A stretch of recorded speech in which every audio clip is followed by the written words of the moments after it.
Mesures historiques au Royaume-Uni contre l'immigration illégale. Elles ont été décidées ce samedi 15 novembre, alors on va voir en quoi elles consistent et surtout pourquoi elles ont été prises.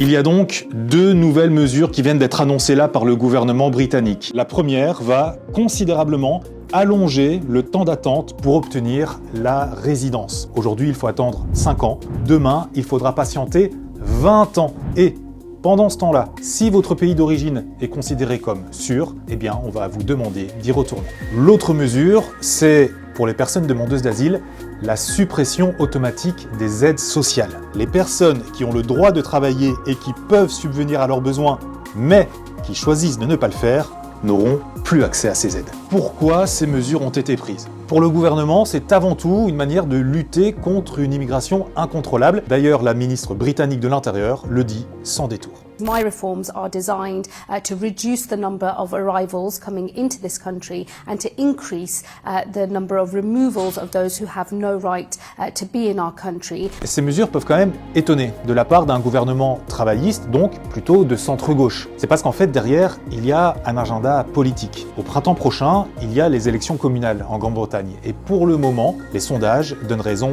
à Nigel Farage et à son parti Reform UK, qui est un parti bien à droite. C'est donc en fait pour lutter contre une arrivée possible de la droite dans 6 mois que le gouvernement de centre-gauche a lui-même opté pour des mesures de droite.